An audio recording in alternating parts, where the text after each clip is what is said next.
everybody, I'm Jamie. Welcome to Dreaming in Jungle. Today I'm sharing my tips on how to take care of Scindapsus Pictus. I've heard this plant pronounced a couple of different ways.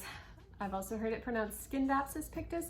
However, I did look it up online because I like to research things, and from what I could tell from the pronunciation guide, it should be pronounced Scindapsus Pictus. I don't know if that's 100% for sure, but that's how I'm going to pronounce it in this video. So this is actually a cutting from my original Scindapsus Pictus plant, and it has thrived so much. I took this cutting by just cutting off some long strands from my mother plant, and I put them in water. I made sure nodes were underwater, and I just let them sit in water for probably a good couple of months, and they grew tons of roots, and then I just potted them in this plant pot, and this plant is thriving. So this plant, I'm actually going to show you exactly how close I have these plants to windows. Sometimes when I watch videos on plant care and light requirements, I wonder how close plants are to windows, because I feel like that's really important to know. So I'm going to show you exactly how close these are to windows, because these guys don't need a ton of light. So this one is in a ceramic, almost kind of like really heavy concrete kind of feeling pot, but it is ceramic, I believe, of some kind. I also have these in plastic pots. I think I have 2 of them in plastic pots and just this one in ceramic. This is, I believe this is the Argyrius, the Scindapsus Pictus Argyrius. It's got the slightly darker leaves with the light, I don't know if you'd call that variegation, but spotting of some kind. My dog really wants to jump up in the chair with me. So now I have to show you, because she obviously was very interested in being in this video. This is Luna. Say hi. Yeah, I let her lick my face. Anyway, the light requirements for this guy I found to be really simple, not a ton of light. I have ended up putting one of my Scindapsus Pictuses in brighter light, and it scorched the leaves. So I would say definitely keep this guy out of any kind of direct sunlight. And watering, I just wait till the soil is dry. The top of the soil, I push my finger down in a little bit. As long as I don't feel any wetness at all, I water this one. It seems to be pretty hardy to me. Maybe it's my home environment, but this plant is pretty hardy where I live.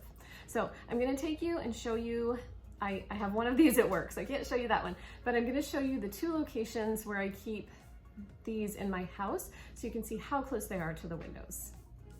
So Scindapsus Pictus number 1 that I have is on top of this cabinet. It's on top of this tall cabinet because it's got really long leaves that go all the way down to actually touching this cool chair that I have.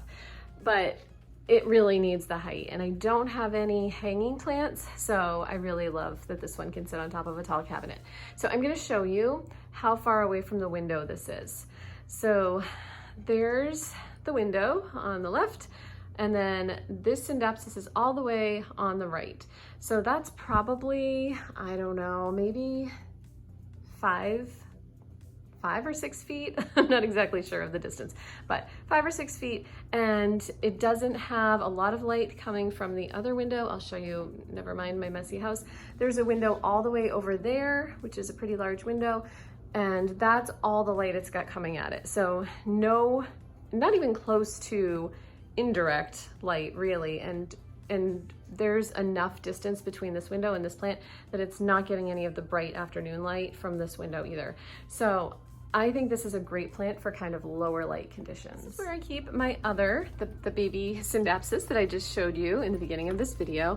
This one is obviously next to the printer, but I have this one much closer to a window. However, this window only gets morning light, and it's not as bright as the afternoon light from the other window.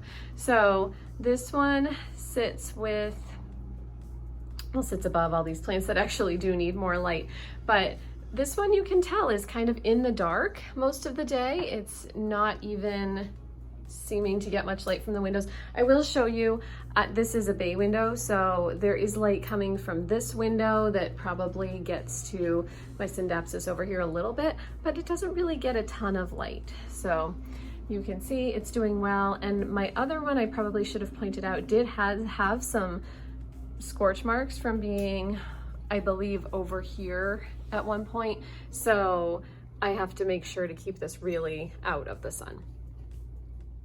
Thanks for watching Luna and me go through our tips and tricks for Scindapsus Pictus. I will say it right one of these times. If you have any questions, please feel free to leave them in the comments below. Also, if you have particular things that you've done with your Scindapsus to make it thrive, let me know in the comments below. I'd love to hear. I am ashamed to admit I don't fertilize my plants. I know I should, and I plan to at some point in the future, but as of right now, I have probably 170 plants or so, and I don't fertilize them. And most of them have done amazingly well. So does fertilizer work? I'm sure it does. Do I use it? No, but I will at some point. Anyway, that being said, I hope you enjoyed this video. If you like videos like this, please consider liking this one and subscribing to my channel. I will continue to post plant care videos and other things that I think might be interesting having to do with houseplants. Have a great day. See you later. Bye-bye.